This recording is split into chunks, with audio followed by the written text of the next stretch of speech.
Hello and welcome into the SorareData Football Strategy Show. I am Andrew Laird. You can find me as Lairdinho on Sorare. Joined today by the legend, OrangeFly, Bob Flynn. Thank you, everyone in chat. Thank you for everyone for coming. But I had to just point out this one specific one because Bob is here.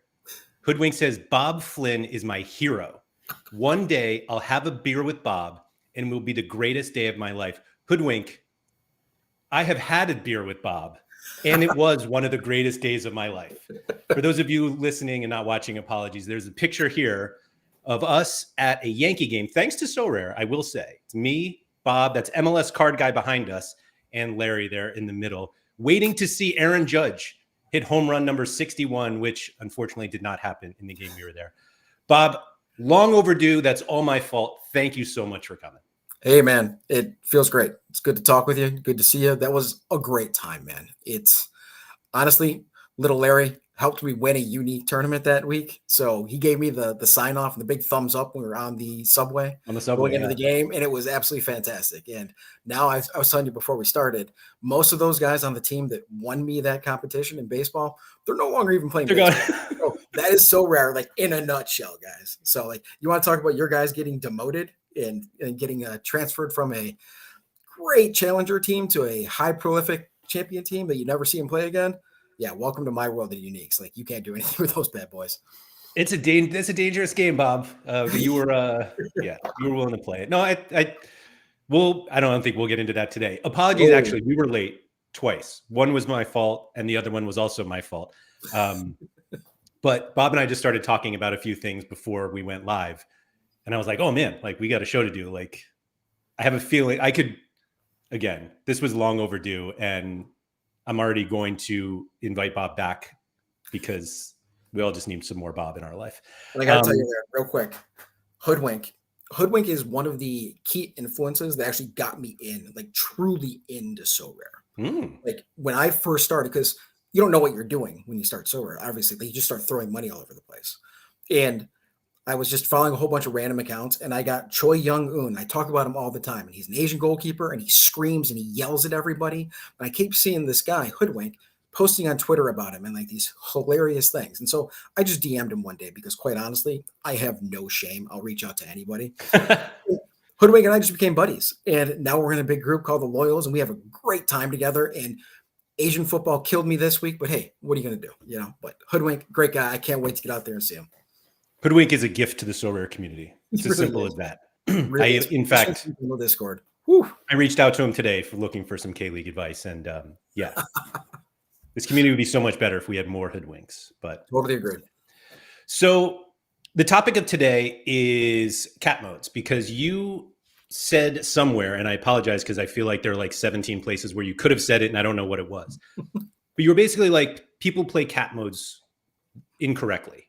And I think we're actually going to talk about this a little bit on limited time only later today, kind of the differences between how you should play or how you can play. I don't want to say should, like 240 versus 220 and 270. But you recently got into unique 240, which that is a humongous jump for a lot of people. And so I guess it seems like the cat modes are your priorities. Is that correct? Yep, 100%. So let's start off with that. Like, what made you decide like that's where I'm going to go with like a majority of my my gallery? So let's kind of go back to the beginning a little bit. So a couple years ago, I was on So Far So Rare with Nellis, like way back in the day, and this was after I started hitting a good run when I was playing limited. So, you know, and for people that don't know me, I started in rare and limited, and now I'm playing at super rare and unique. So I've gone a long way in the progression kind of model of Sorare. But my whole point of that episode with John was I play the game to win. And I asked myself, how can I win this game? And limited at the time, there weren't a lot of people. It was brand new. Yeah. So I was able to get the new cards. I was able to get the guys that I wanted. I wanted a Manuel Neuer. I wanted an Erling Haaland. I wanted a Kevin De Bruyne. You know, I wanted those guys that I'd never be able to have. And Laird, you know this. I bought like the second Kevin De Bruyne limited ever minted when there was only like 12 of them that were out there. And I ended up selling it for 2 ETH. And so think about that, guys. I sold a limited De Bruyne for 2 ETH, and his most recent super rare sold for 2 ETH. So like the world was a completely different place 2 years ago. But the whole idea was I want to win the game. And I kept saying to myself, how do I win the game? What is the way for me to win the game? Because it's that, it's that adrenaline rush. It's that pump. It's that going into the last night, knowing that you have a chance, knowing you need a decisive, that really drives me to get going. And I realized as limited started, more and more people came to the platform, limited get harder and harder and harder. Yeah.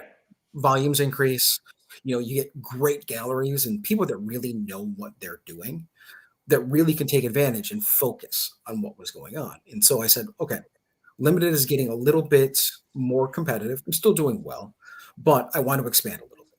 And I wanted to make a little bit more profit, quite honestly. It's fun winning. And if you think that you have a good strategy, like you want to keep moving up. So I moved to rare. I move up to D3 at the time, which is super rare pro, rare plus, whatever we call it now, right? The mix of rares and super rares. Yeah, rare plus, yeah. I started playing there, but I only focused in America.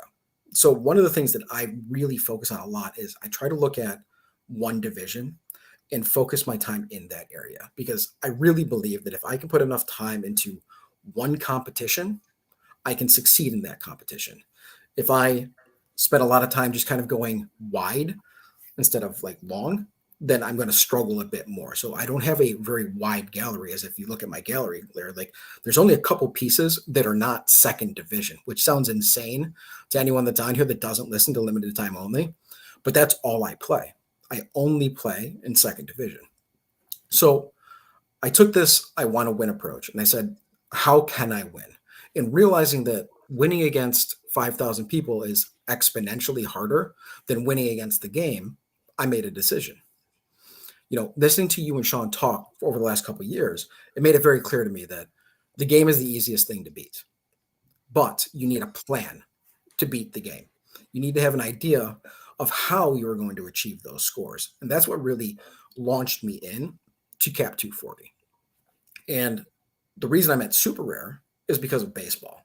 Honestly, I had all of that experience with limited and rare and doing well, but it was harder and harder to win as more people came in. And so I took the opportunity when baseball came along to only buy into rare, or not that rare, sorry, super rare, and then buy in a couple of uniques, because the competition is considerably thinner up there. And when we get up there, there aren't as many Nonzos and Seans that are up there that really, really know the game, that are great at the game.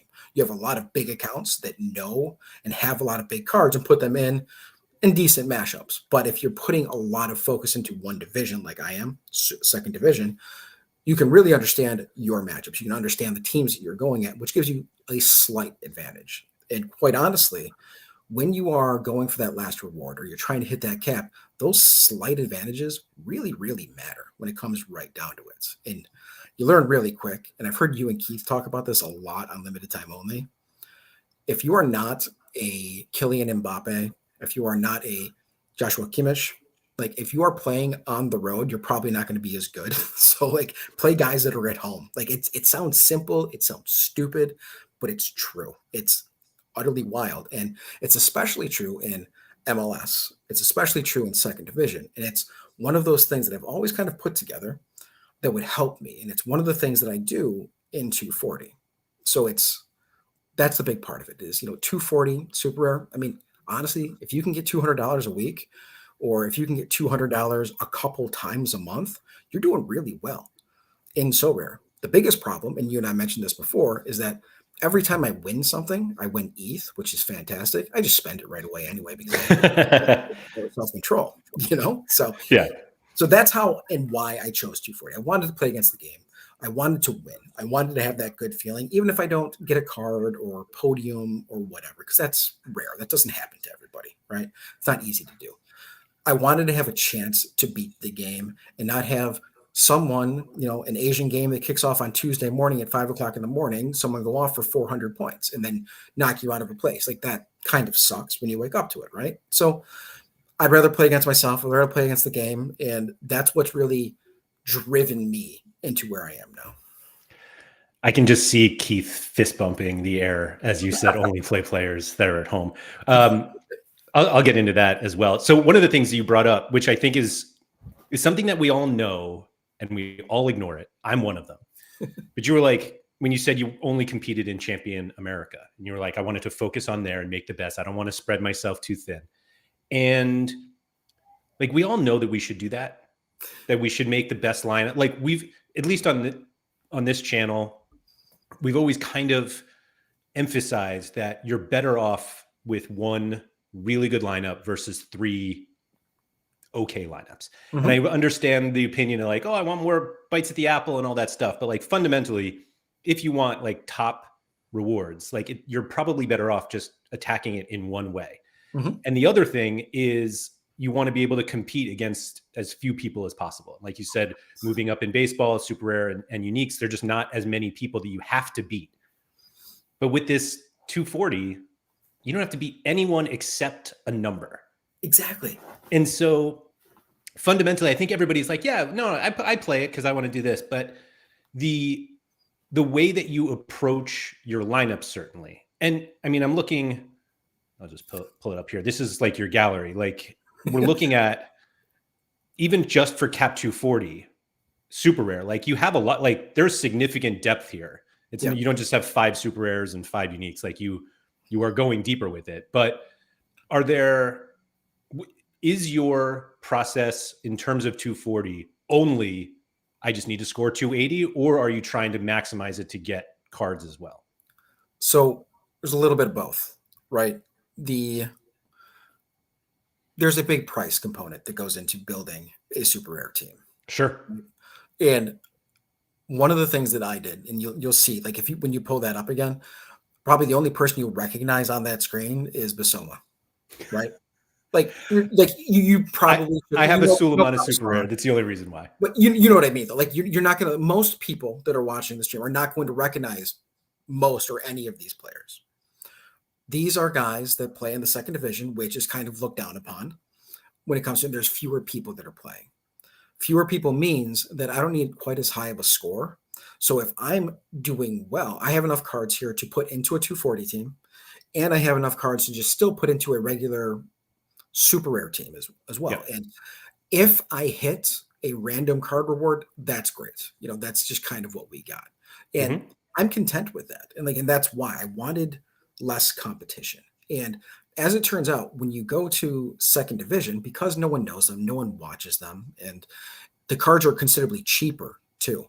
And I got to tell you, like a guy like Buatu there, like up on top, you know, he's just a solid defender. You know, he's a solid defender, like 85 this week, like just a good all around player, 27, 28, 9 years old, got him decently cheap.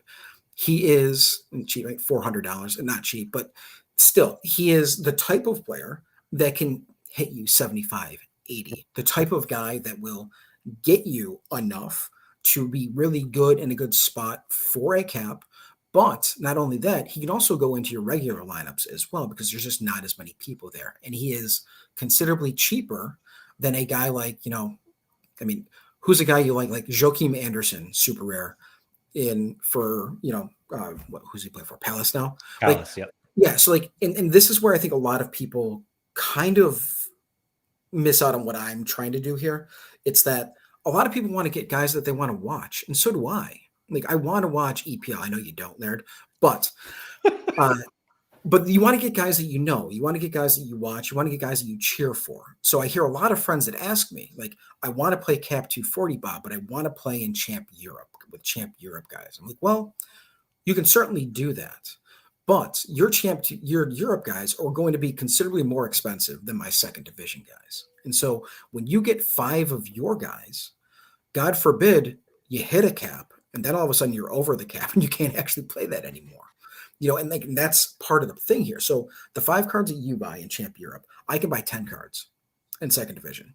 And I have multiple options to go in based on matchup, based on where they're playing, how they're playing, form they're in, all of those different things. So that depth of gallery allows me to always put out a competitive team for 240.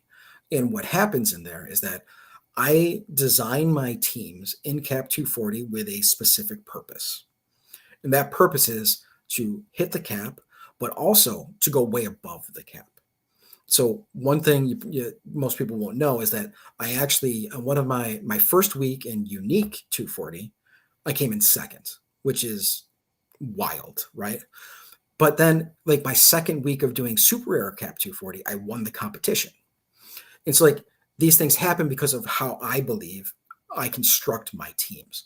And it's a big part of how and why I do what I do. And what's insane, Laird, is this week, it's funny you bring me on this week, because this is the first week that I've missed cap in the last 2 months.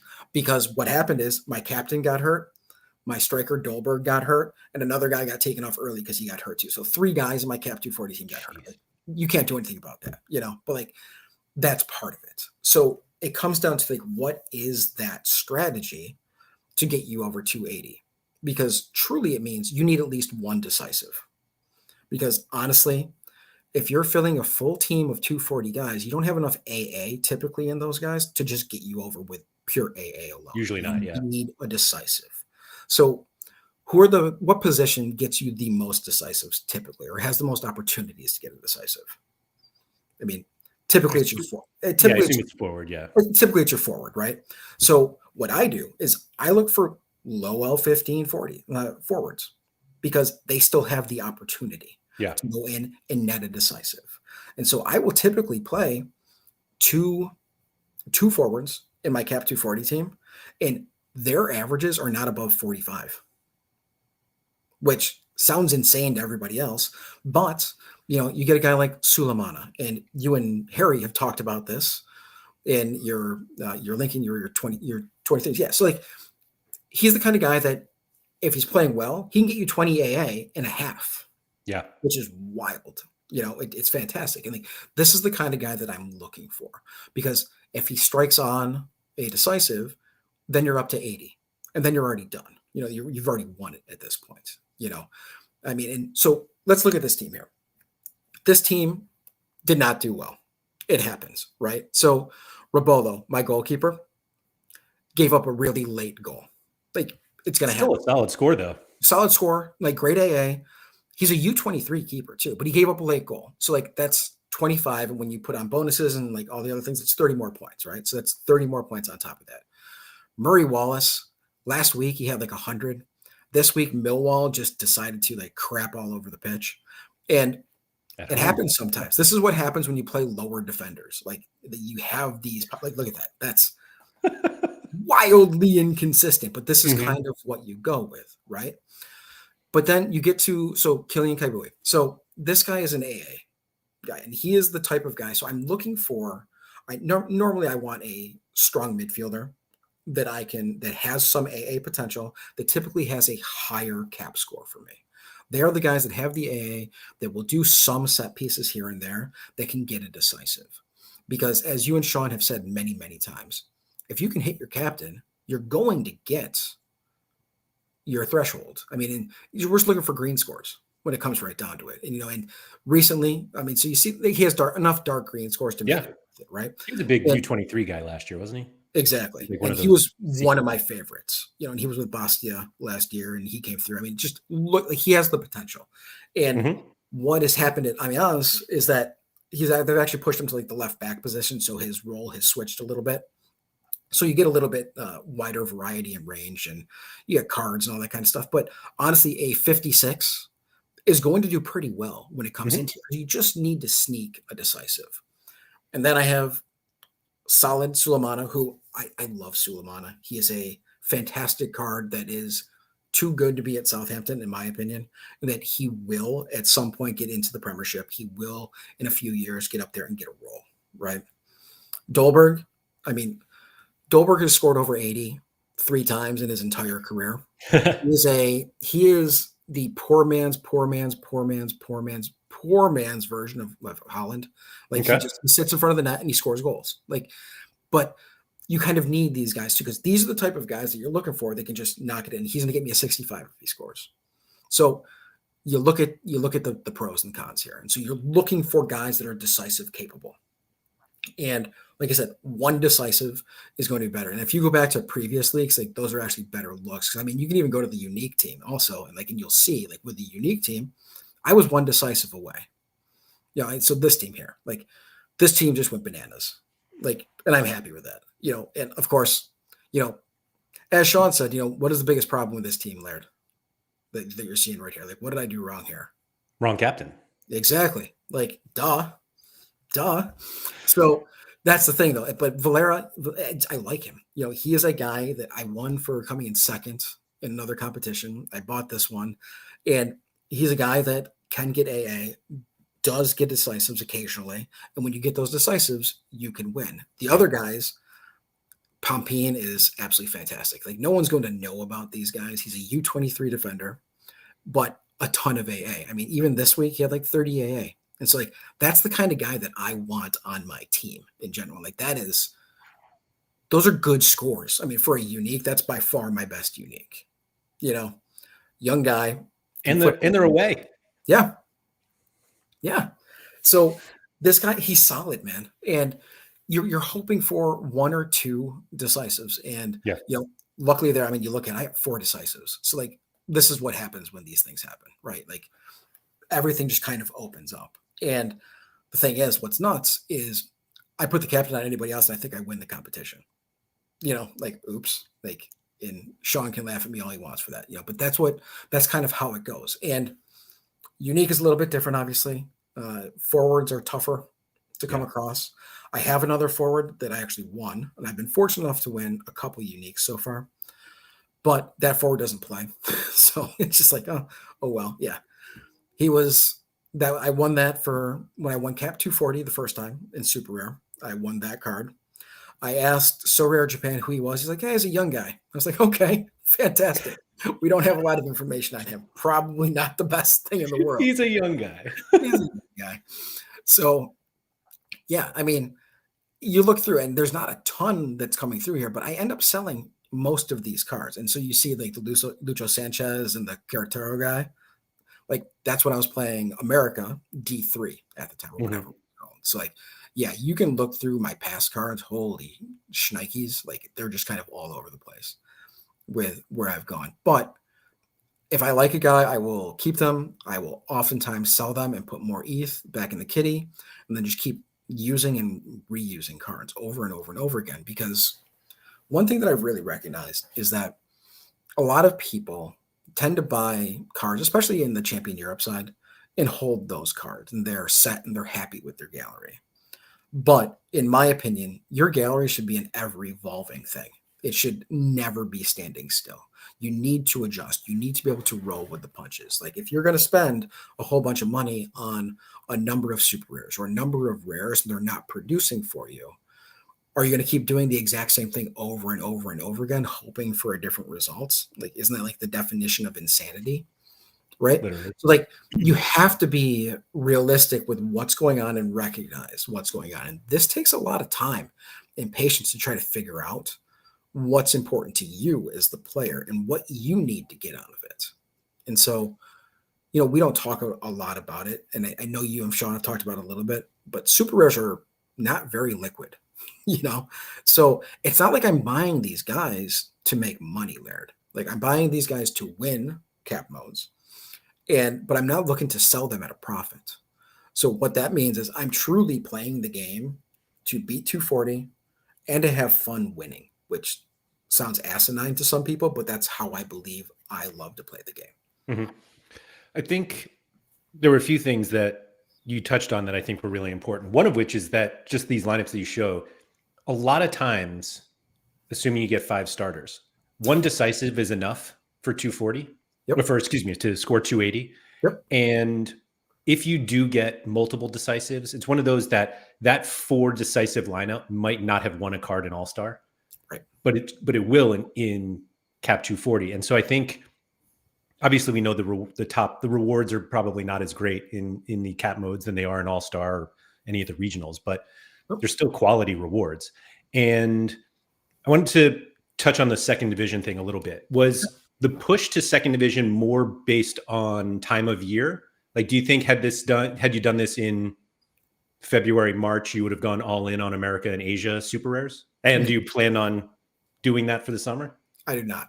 So, and the reason I say that is I've played America, I've played Asia.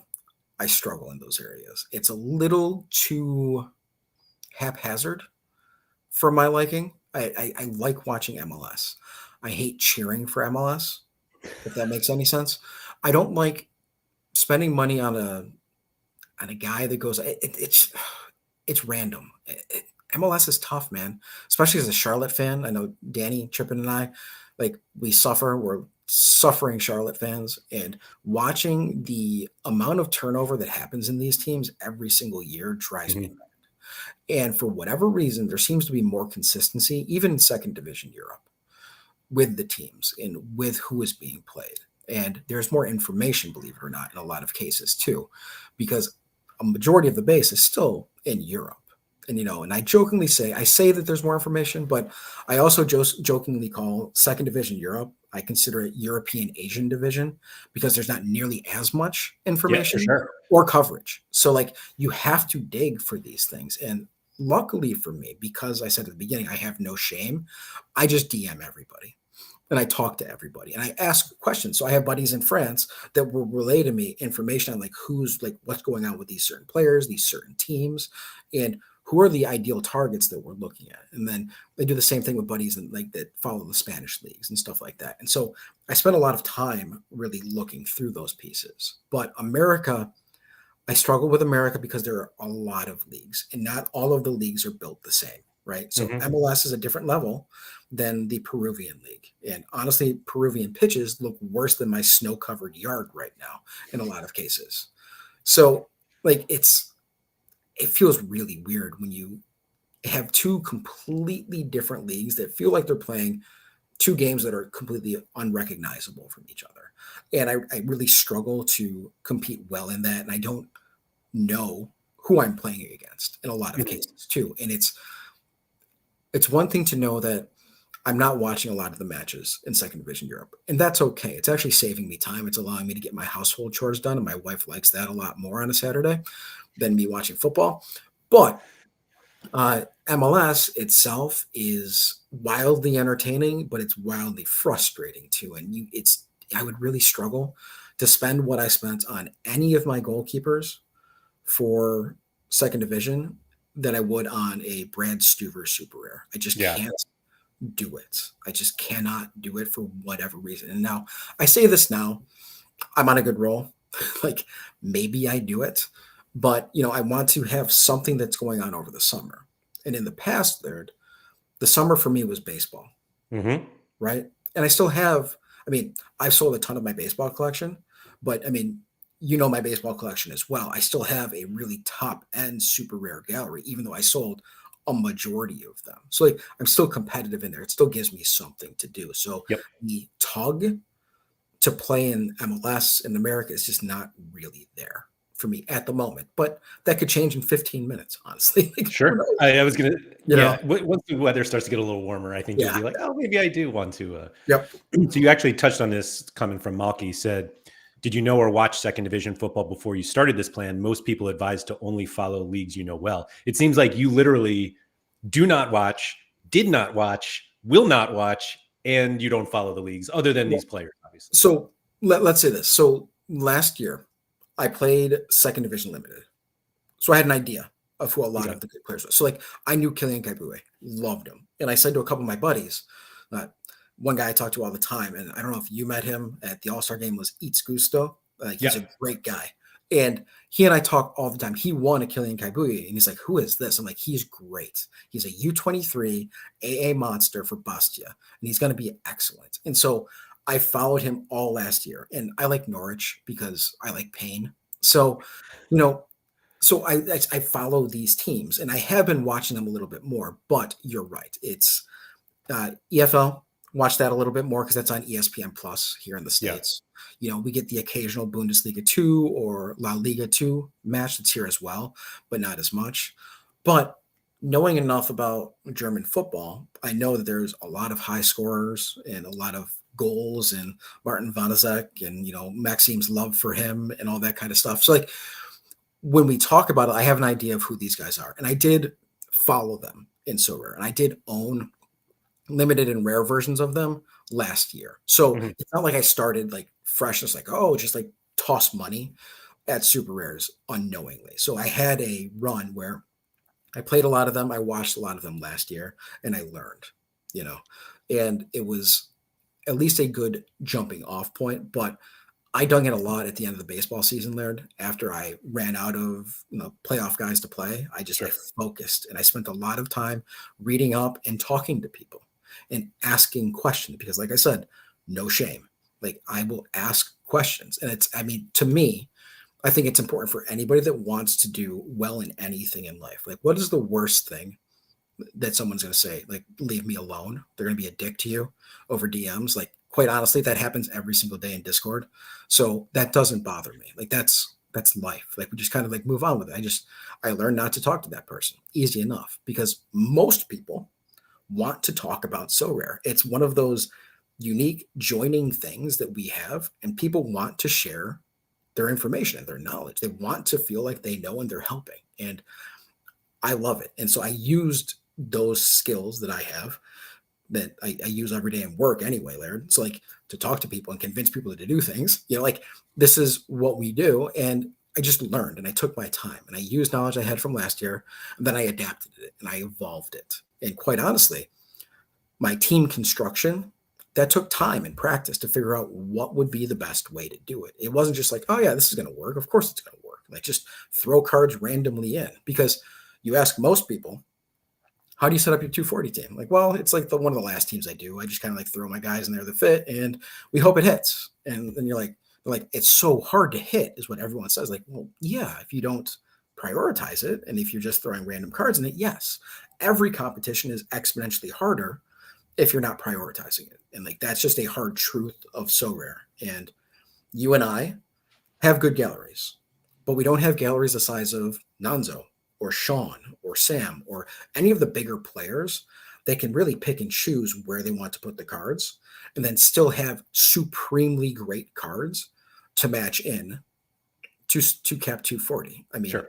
I remember when I won Super Rare Cap 240, I think I was complaining to you and Keith and other people in Discord, like, how is this a Cap 240 lineup? And it was like, a whole bunch of Napoli guys, and just like what, like, why is this even possible? Like, why is Victor Osherman in this team? Like, why is Alex Merritt in this team? Like, how does this fit under Cap 240? Like, well, this guy's at like a cap of 25 because he hasn't played in a while. I was like, yeah, but Serge Milinkovic-Savic was great last year, and it's just like, but those are the things I'm looking at. I'm like, wow, like that team that I was lucky enough to beat cost more than my entire gallery at the time. I was like, this is insane. This is nuts, and those are like the scraps that people throw away. And so like we have to recognize what is possible and where we can go. And that's why I went into second division. It's why I stay as far away from champ as possible, even though you saw a couple champ cards in there. Sure. Yep. Yeah. I think you totally hit it on in terms of like asking other people for help. Because I think, and somebody mentioned it is kind of just human nature that if somebody asks you a question and you happen to know about it, like they want to talk about it. And when it's so rare, it's like, yeah, let's go. And I find a lot of people don't have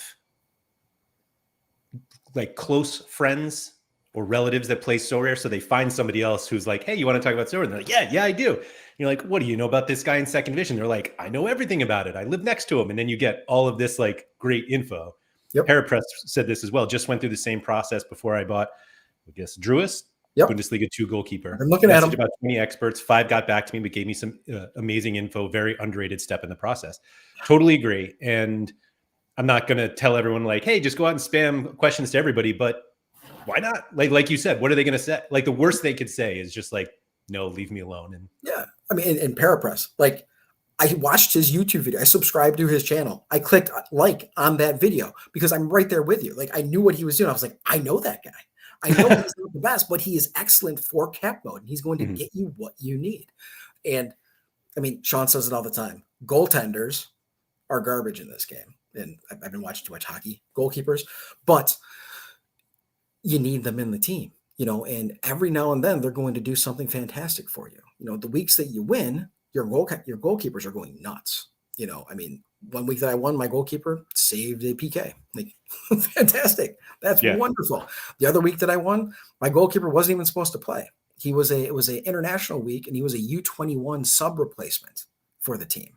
Like, okay, fantastic. I think I got him for like 0.1 ETH, so like it's kind of like how you figure out how to navigate the market. And quite honestly, like I make it sound easier, but I've been playing for almost 3 years now, Laird, like same as you. Like this is a lot of trial and error of figuring out how to do these things Sure. and where to go. And I tell you what, I absorb a lot of content on YouTube around Sorare, and I look for very specific content around Sorare. And I would love more second division content, which is why I DM Keith all the time when you guys are on LTO talking about Auxerre stacks. Like I love it.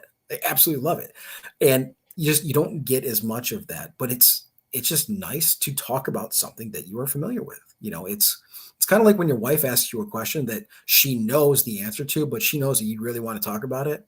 And she's just like, just tosses that softball up there for you. And you feel really good about it. So I absolutely love it. That is perfect. That's perfect.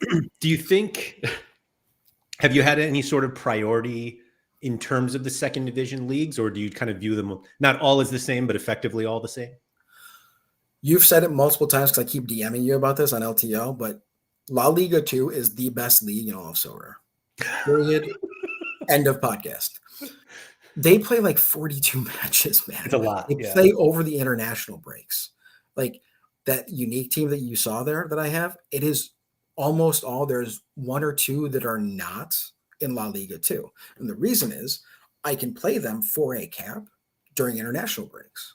I have guys set up to play in the international breaks. And not only do I have that, I also have full stacked super rare teams over the international breaks too because of La Liga 2. Now, is La Liga 2 the most entertaining of things to watch? No, it's not. You wouldn't even know, actually. but Hoodwink, shout out to Hoodwink, sent me a link and like you can get all the matches and you can stream them all. But I am a little old school. I hate streaming sports. And I complained about this with Jorge on Sorare in the States the other day.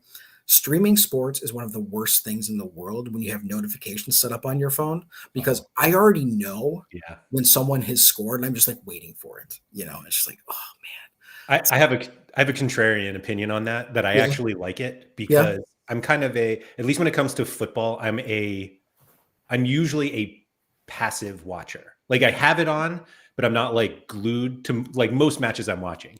Mm-hmm. And when I get the notification, I'm like, oh, I need to pay attention now because I know something's happening. So I don't mind it as much. I used to be that way until MLS went from ESPN Plus to Apple TV Plus. And now I have to click like 4 times to get into the match for an MLS match when I see that, Lucho Acosta has scored and I want to watch the goal. I have to click like 4 times in my app to get there instead of just the one click on the app on ESPN to load it. And so like that pisses me off. So I just can't do it. So it's also probably 10 minutes later too. It's not even like 1 minute. So seriously. So Hoodwink says there's free hypermotion streams with some hilarious commentary. Highly recommend. All right. Yep. I'll have to check that out. Yep. So yeah, but I mean, getting back to it, Bundesliga, just Bundesliga in general. So that's, top division and second division. It's still not the most defensive division in the world. They still score a lot of goals. Like you get a lot of really good mids and forwards that are playing up there. And so, I focus on a couple teams that got knocked down, Goethe Fürth, and I had a stack from them. And I run them out quite a bit. St. Pauli, they have some guys out there with low L15s that I will run out there. I think I have one of their strikers that starts every single match that's going into a cap 240 this week. So I like them from a scoring perspective, from a goals perspective. I've switched recently to as my wins have kind of like built up a little bit with the ETH. I've been able to save up some of that. And then I bought a Ignacio Vicente from La Liga 2, and he is more of an AA monster. And so he is the guy that I put into my super. He's like a 67 average. So he's not going into a cap mode, but he's going to be my captain in pretty much every single second division super rare team I'm going to play. And so that's kind of how I'm building up. I'm using that 240 to garner ETH and then buy up the ladder in skill to compete more in the second division. Hope I get lucky, quite honestly. And it's not a lot of rewards. I think like 6 super rare rewards I've won so far. Mm-hmm. But I think in the 3 months that I've done it, I've only missed the cap once or twice, like on a weekend. So it's working for me. It's because I focus it. It is the first lineup I set. I've already set my lineups.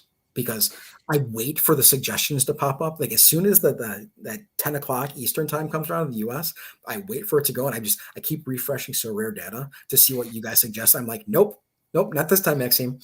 So, and then I make my lineups, and I've already made my cap 240 unique. I've already made my cap 240 super rare. And then I wait to hear news, and unfortunately last week, like 5 guys got hurt. So I'm kind of short strawn this week, but you live and you learn. That's why you have a decent gallery, At least the decisions are a little easier when certain guys are taken out of the picture. Not that you want them to, but so true. And I mean, honestly, like EFL is fun. Yeah, 42 games and playoffs. Yeah, exactly. Yeah, I remember when I think it was on Looking Up with Laird. We had somebody. It was like in the spring from La Liga Hypermotion, and we were saying how the playoffs literally went till like mid or late June. Like they went so long that you just like weren't. It's like, well, if you want utility, literally European utility in June, this is where you get it. And so it's fantastic. And we're talking about reaching out. I reached out to a buddy from baseball that we both know that we met when we went to New York City's La Teneur, who bought the Judge Unique. And I asked him because I was trying to get a goalie.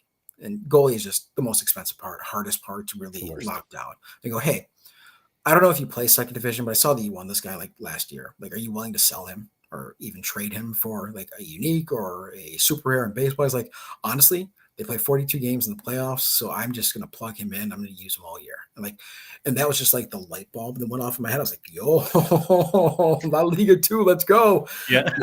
And it made more sense at that point. And so it's just like, okay, this is cool. And then, but the French league is fun. There's some teams that are really exciting to watch. I can't watch the French matches though.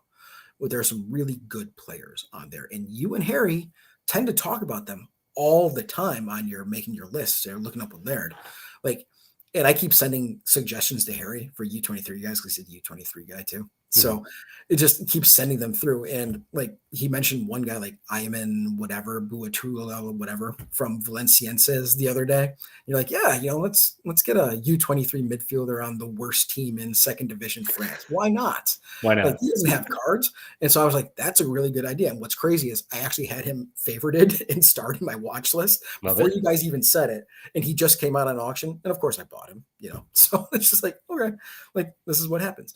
But EFL, honestly, I don't play as much in the English Football League as much as you might think, even though that's the easiest one to watch because Norwich gives me a headache. And I feel so bad for Sorare Canary and all of the other Norwich fans that are out there. And it's just like, we really struggle. And it's tough. But Gabby Sarah is a pleasure. So legit. Yeah. Yep. It is kind of funny that the championship got so much attention. Obviously, it's been covered for a while, and we didn't really have so many players there until recently with the whole Premier League, and then Leicester and Southampton went down. But like you said, La Liga 2 played just as many, if not more games. And so because the playoffs, I think, are actually bigger than what they play in England, like meaning more teams participate. So you get just like more utility that way. Yep. But yeah, it is nice. That is the kind of the negative though about the second Bundesliga is that because there are not as many teams, they're not going to play as often. And so you lose a little utility there.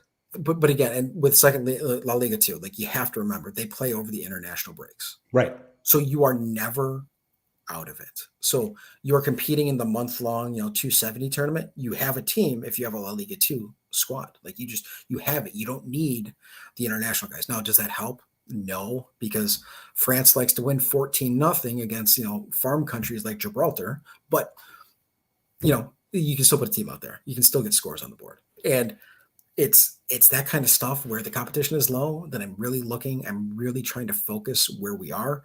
And listen, if I tell you a year from now that I won this competition, you don't ask, yeah, but was it an international midweek when it was just like 5 teams playing, or was it a weekend where everyone was playing in Europe? No one's asking that question. Like, yo, you won a tournament?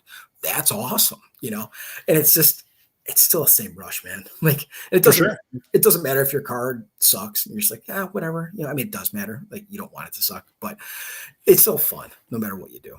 And to go back to the whole 240 thing, when France play Gibraltar and win 14-0, yep, if you score 281 points, you get your ETH. Exactly. And when France is playing anyone good, France, Germany, and the scores are low and you score 281 points, you still win your threshold. Like, Exactly. it doesn't matter. It doesn't matter. Exactly. And I mean, I love it. Yeah.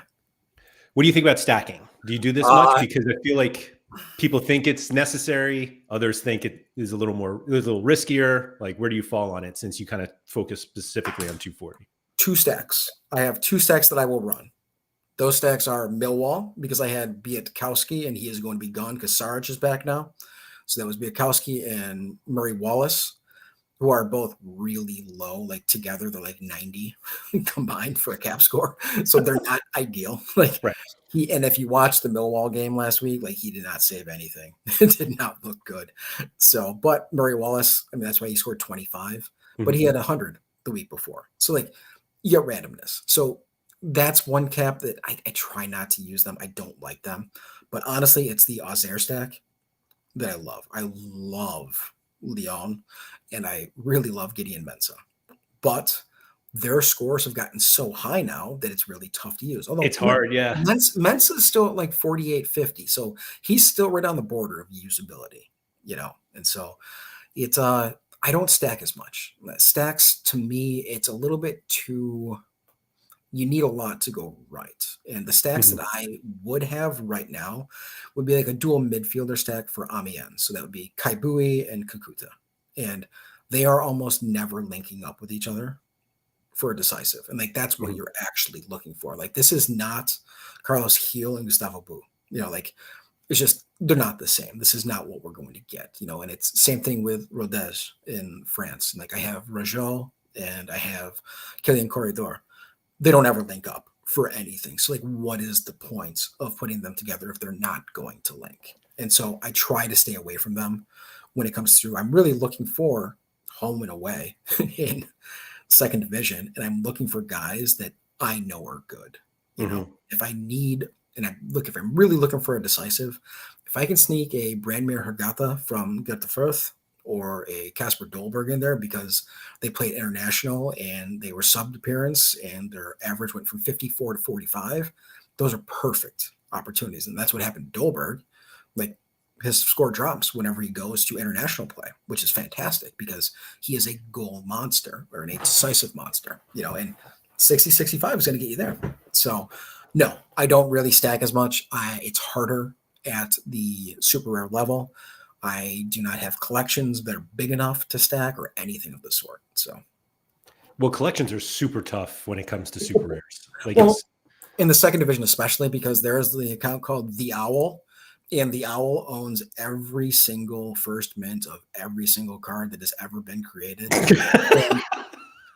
and he's a good guy. I mean, I talk to him occasionally, and it's just like, oh man, like I got like the first Adam Ida card for Norwich, and I was like, I got really excited about it because it was the time when like Jonathan Rowe got hurt and a whole bunch of people went down. Josh Sargent went down. That's what happened.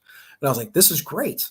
I got a guy on a team that I like, and I can get more of them. And then every time I put a bid on one, he's just like, nope, auto bid, done. And what you realize when you start going after the better and better players, you have to very quickly get used to losing to guys like Haber and Pranksy and Katoze and Nonzo, and you're just like, oh, I guess I'm bidding on the right guys at least. So, there is a bit of a bit of an emotion change when one of those guys outbids you, and you're just like, my wallet is not as big as that wallet. So yeah, well, you realize it real quick. Like, and I mean, I think Haber posted in the tweet. He's like, ask him why he made me spend more money on Pascal Gross. I was like, because I wanted him.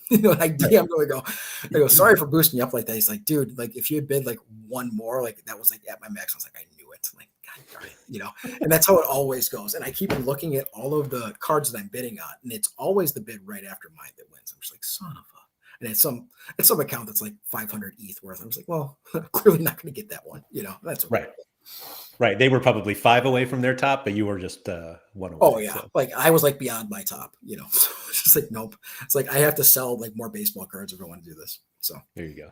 Yeah. Do you have any like pull towards trying to really compete in second division Europe since you have all of these cards? Because it does seem like the cards you put in there are obviously not your top priority because 240 is, but is there any push to be like, this guy's actually bad for 240 because his L15 is 63 and it's always going to be, but like that seems like it should be a good card for second division Europe.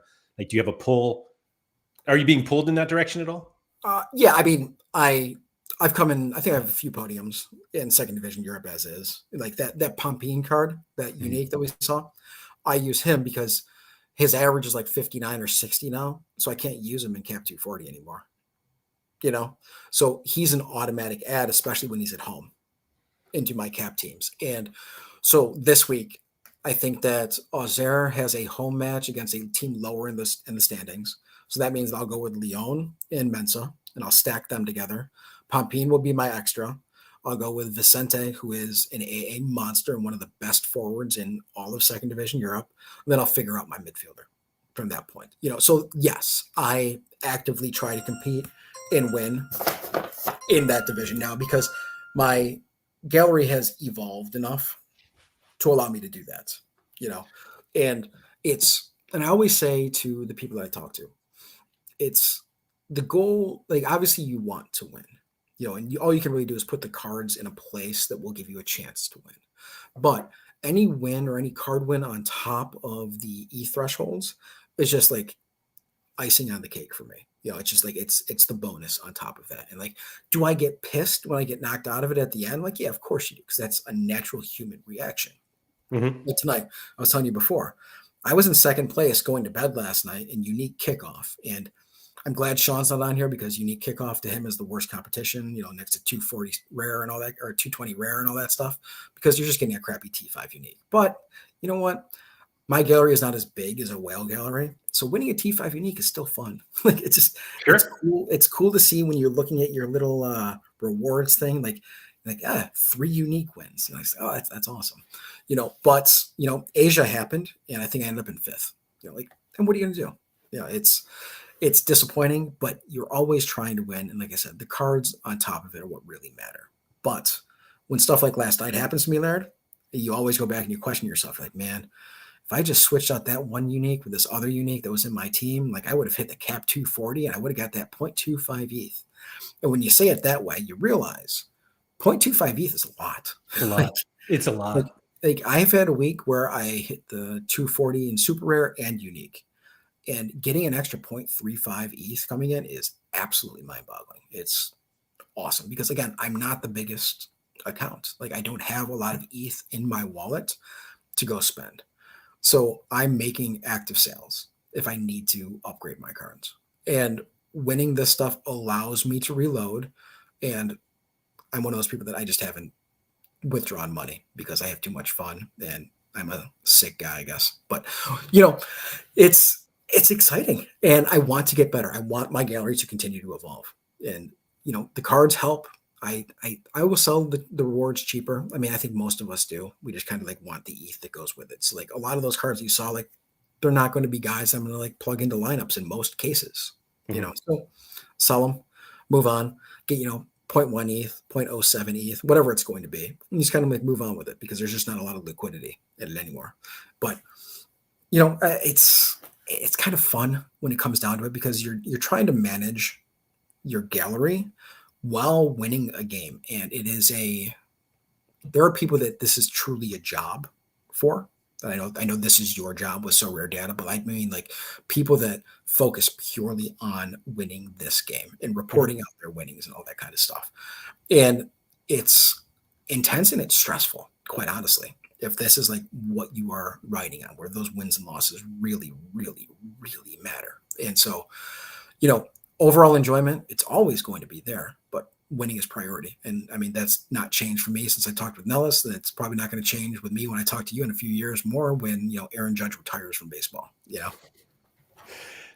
I think one of the really interesting parts that you said earlier was about how you're constantly, not that you're constantly moving in and out of cards, but there's a constant move to, it's essentially moving, not necessarily in and out in terms of trading, but you can't just use these cards that you have today are not going to be the cards that you're definitely going to be using in 2 weeks, 3 weeks, 4 weeks.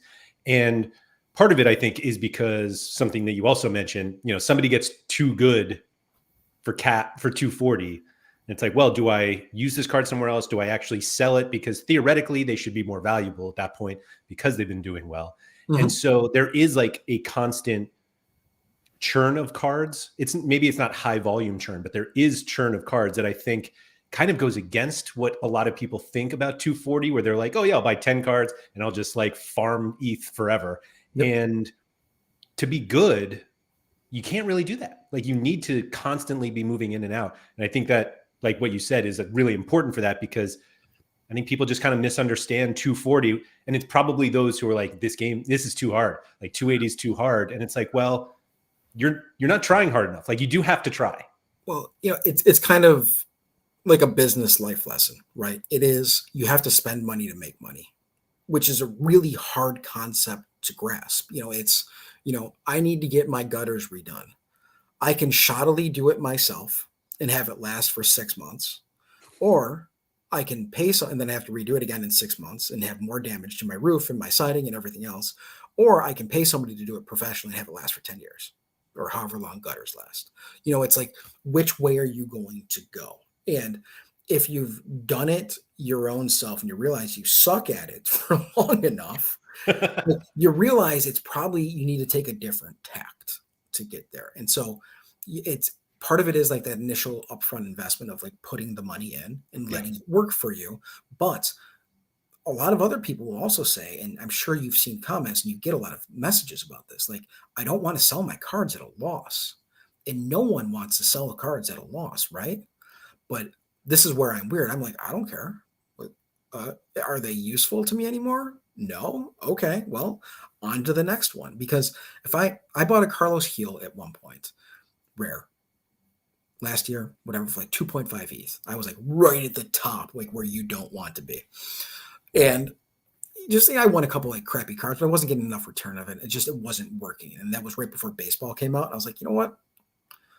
I want to buy baseball cards. So I sold them for what was going to make me happier. Did I sell them for 2.5? No, I probably sold them for like 2 or something like that. But so that's all loss of money, right? But that doesn't take into account all of the cards that I won with Carlos Healing. Everyone forgets about these things. Yeah. So like when you look at my most common goalkeeper in Cap 240 is probably like Emiliano Viviano. He's like 95 years old. He plays in like Serie B and he's fantastic. He wasn't overly expensive, like 0.5-ish. I mean, that's expensive, but like 0.5, 0.6. But he has generated me at least 5. I would wager at least 5 ETH rewards, which pays for his card coming back, right? And so and those are the things that I'm kind of looking at. So like, I don't get as concerned about selling at a loss, knowing that the cards in ETH that he's already won me. I've already sold for more than what I paid for him anyway. So whatever money I get on top of him is just like bonus on top of it. But it's really hard to get out of that mindset of, man, I spent an ETH on this card. I can't, under any circumstances, sell him for less than an ETH. It took me a long time.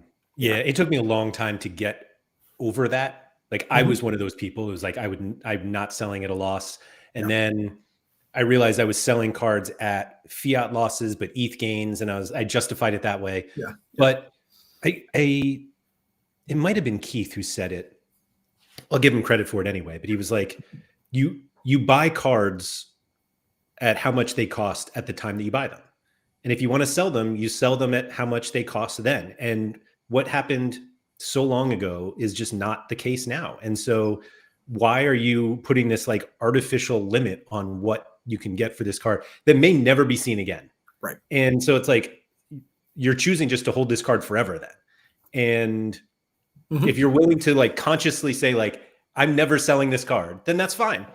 But if you do want to get something out of it, like you just need to suck it up and take that loss. I mean, listen, like look at my gallery. I have my oldest card in there is probably a Ben Bender super rare. It's the first one that was ever made. I paid like an ETH for it. Ben Bender doesn't even play anymore, basically. Like he's not a great card, but I love Ben Bender because for like, I like putting, Futurama Bender memes up there every time Danny Brams posts about him, Trippin posts about it. So like, I always put Bender memes up there because I always just want to watch him play because I spent a lot of money on him, but I don't care. Like, I mean, I remember Quinny after I bought, he's like, why did you spend that much money? I was like, wanted him, like, oops. Like, what do you, and this was before like max bid. So just like 0.4. 1 ETH. And you're just like, nope, no one's bidding that I'm one. winning this one. Yeah. Okay, I want this one. But is that a waste of money? Absolutely. He's won me nothing. But it's a card that I like. I like the player. It's one of those things where I'm okay. I can absorb that. I've done well enough in the game where I'm happy with it. It doesn't make or break me. It's not like me buying Ben Bender didn't allow me to pay my mortgage that month or shopping that week for food. It's stuff like that it's a tough balance for a lot of people because the game is addicting. Like we both know that. Like we're not gambling, but the game itself drives us to want to compete. It drives us to want to win. And maybe that's just because, most of us in our former lives, used to not be fat like I am now and used to be able to run around and play sports and be competitive and stuff like that. And this is our way of being competitive now. That's what fantasy sports are. For sure.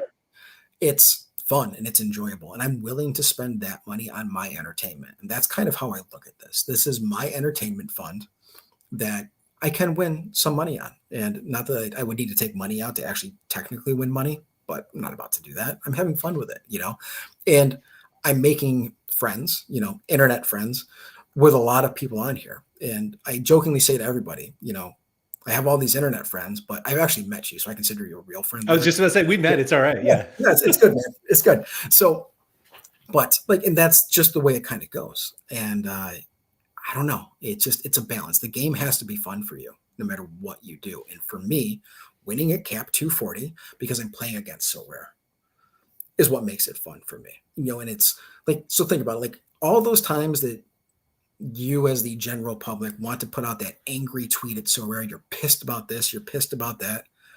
Instead of being pissed about them, go play cap 240 and take their money. Just keep taking it from them. Just do it. Just keep putting your team up. Win cap 240, take the money. Take the money.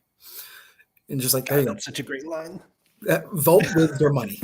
It's like, but that's what we can do, right? Like if you don't like something, and I say this all the time in business too, if you don't like something, like what can we as the small one-off person do? All we can do is vote with our money and our actions. So it's up to us to make those decisions. And I love what Sorare is doing on the football side. This is not a conversation about, the basketball or baseball side. That's a whole different conversation. But I like what we're doing on the football side. And I like the opportunity to win money here. I would love to be able to have the cards to play in the Premier League competition, but I don't right now because I bought good cards. my cap score is too high. Yeah. What are you going to do? But I also know that even with those cards, like, and you can look at my gallery, like I have a Brentford stack, I have a Tottenham stack, but that's not going to win me champ Europe.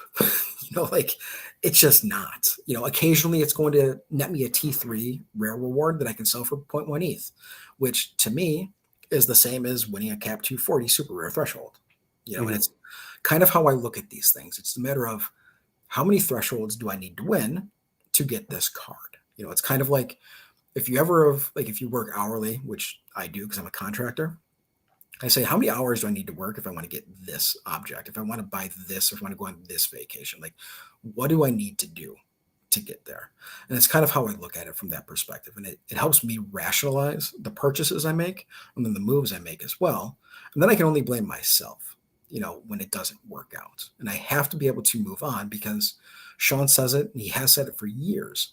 You really want your money working for you.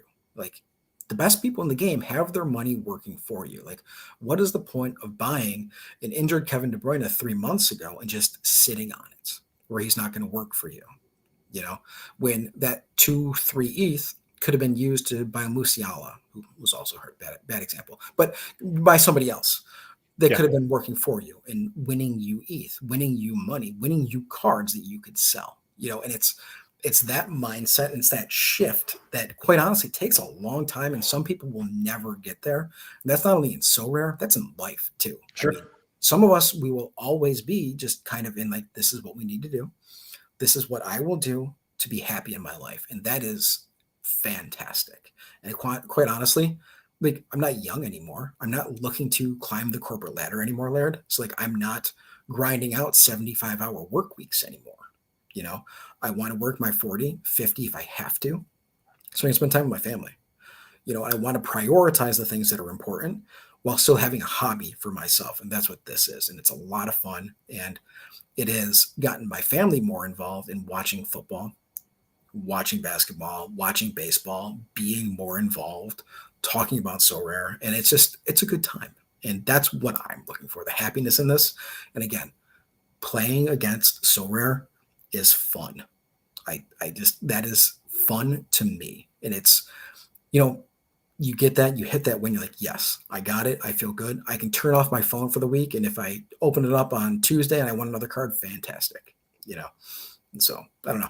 It's how I sleep well at night, knowing what I've spent and what I've put in, and knowing the community that, you have been a big part of creating has helped make this what it is. You, Hoodwink, Sean, like the community is also one of the things I absolutely love about this place. Same, absolutely. Yeah. So, I mean, we can even talk about like when we went to New York City together for the baseball game. I'd been watching you. You and I had been talking anyway, so like it felt like I knew you already. Same with like MLS Card Guy. So it wasn't like just like, "Hi, I'm Stranger Bob." Like it's different because like you have a common interest, and I think that the community and you actually do a good job of it with all your shows and like really focusing on the community. And I appreciate that. And I think that it's just something that not everybody takes advantage of within Sorare. And I think you can really expand your game and your love for the game if you're willing to do that and if you want to do that. Again, everyone's interests and desires are their own. So yeah, I think that's a really underrated aspect of it, that Sorare's a fantasy sports platform, that's fine, but like the amount that we are able to talk to other people that we normally wouldn't talk to, that are literally all over the globe and just have interest from everywhere. It's such a great byproduct of the platform. And so, yeah, I think you said it perfectly well. I'm going to go back to a comment earlier from ZM Star. It said, I agree with everything Bob is saying, purely for that dope ass sweater he's wearing. I have to admit that, that thing is sweet. But, I am warm. But I do agree with everything anyway. ZM, I have snow on the ground here. I live in New York, and man, I don't even want to talk about it at this point. It's cold, it's miserable, and it's only going to get worse. And for whatever reason, my computer is saying that it's 81 degrees Fahrenheit outside, which it's not. It's like 21. So, technology. It's probably 71 somewhere in a La Liga 2 game, though. Maybe that would be fantastic. I haven't checked that, but yeah. I'm going to let you go. I've taken up a lot of your time. Thank you to everybody for joining. I agree with a lot of these comments that this has been one of our best shows in a while. So thank you to everybody. If you guys could please hit the like button on the video, that's always really appreciated. Subscribe and all that good stuff. Bob, like I said, this is certainly not going to be the last time that I have you on. In fact, I'm going to probably be like in 20 minutes, hey, I have this new idea. What are you doing this time? Every single week. And I don't think anyone in chat would have any hesitation that we'd want you back. So thank you for coming up. Thank you for having me, Laird. I love talking Sorare. It's a great game, great community, more to it. Guys, second division, if you're thinking about going into Cap 240, feel free to DM me. I know you want to buy your Prem League cards and your Champion Europe cards, but second division, you can get a lot more bang for your buck in there. And always. I will just add, somebody asked earlier who you were, like on Sorare, OrangeFly, with his hashtag up the loyals. Yeah, and you see that little Holland thing up there? So that our buddy Sojiwa actually made that for me. So I bought one of the first Holland cards also that came out, and so I will always use that. I no longer have that card, but man, that was so much fun bidding on stuff like that, Laird. Yeah. And again, we were talking about De Bruyne earlier. Like those cards were expensive. I mean, so, as I was signing off, so the De Bruyne limited was like and I hate to say this in this way, it was a limited run. They were Belgium cards. Yeah. So there weren't that many of them. Like they were super scarce. Yeah. And so I think actually he might, well, I can't look now. I could, but I'm fairly certain at one point he had more rares than limiteds. Yep. And it was like this very weird dynamic there that, but yeah, I remember when you got that card and I was like, man, that is an awesome card. Like I was standing outside of my vet during COVID with my dog, like going in there, like doing her thing. And I'm just like, Lottie, oh, Kevin De Bruyne is up for auction, like 0.2 ETH. And I was like, whoa, that is way too much for limited. And then, less than a year later, and I mean, the thing is, he won me a competition too. Like, he was actually in a competition where I won a Vinny Jr. I won limited all-star, which is insane. And I won a Vinny Jr. That's crazy. So yeah, that's the game though, man. Like, what are you gonna do? But yeah, that Erling Haaland, love him. Call him the Viking. Even my wife likes him. She's like, I need a hall pass if that's okay. No competition here, dear. There it is. Yeah, you can have that one. All right. Bob, thank you. Thank you everybody for joining, and good luck out there. All right. Good luck all. Thank you. Thank you, Larry. Appreciate it.